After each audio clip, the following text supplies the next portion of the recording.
Tapi ingat, perlu digarisbawahi, tanpa memperhatikan nilai-nilai dan norma yang berlaku. Gampangnya seperti ini. Contoh gampangnya, saya ingin jadi polisi. Saingan saya banyak, Pak. Akan tetapi, cita-cita saya menjadi polisi. Kok ada pembukaan pendaftaran polisi? Saya mendaftar, tetapi saya melemahkan saingan saya dengan cara yang salah. Dengan cara apa? Saya gunakan uang, saya gunakan koneksi. Akhirnya apa? Walaupun nilai saya jelek, saya lulus masuk polisi. Sedangkan orang-orang lain saingan saya, dia belajar dengan rajin, berlatih dengan giat, tetapi dia tidak lulus. Pertanyaannya, akan timbul konflik atau tidak? Pasti konflik.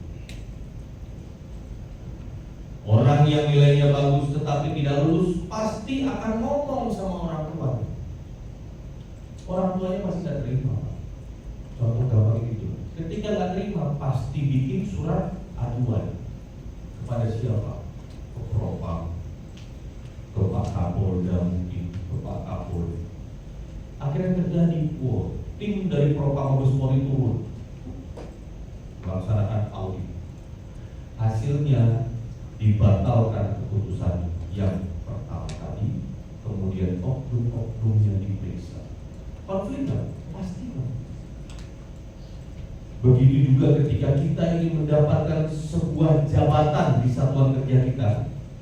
Cita-cita saya ingin mendapatkan jabatan direktur.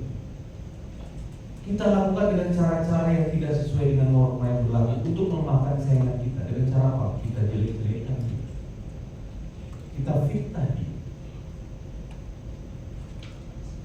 Alhasil Pak, kalau orang itu tidak sesuai dengan apa yang kita ucapkan, dia dengar, kira-kira Pak, ribut nggak? Ini orang itu akan datang ke kita.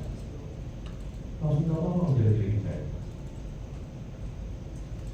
Jadi kuncinya adalah konflik adalah sebuah akibat atau sebuah hasil dari sebetulnya sebuah proses yang kita lakukan untuk mencapai cita-cita kita. Tetapi ingat yang tadi saya sampaikan, tanpa memperhatikan nilai-nilai dan norma, pasti hasilnya konflik. Oknum warga mengatasnamakan tanah adat, dia mematok tanah perusahaan perkebunan di daerah Kalimantan. Tujuannya apa? Mendapatkan uang, materi.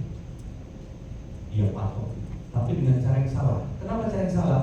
Padahal perusahaan perkebunan itu legalitasnya sudah sah, HGU dia punya. Sedangkan oknum ini dia tidak punya legalitas yang sah apapun, tapi dia bilang saja, ini tanah ada, padahal tanah ada. Konflik tidak terjadi, pasti konflik. Konflik pasti selalu dan akan terjadi pada kehidupan manusia. Selama manusia masih memiliki cita-cita, harapan, ambisi, konflik pasti selalu akan terjadi dalam kehidupan kita sehari-hari. Dari mulai kita kecil Pak, kita sudah terbiasa menghadapi konflik. Contoh gampangnya pada saat kita kecil, saya punya adik, bapak ibu saya bekerja.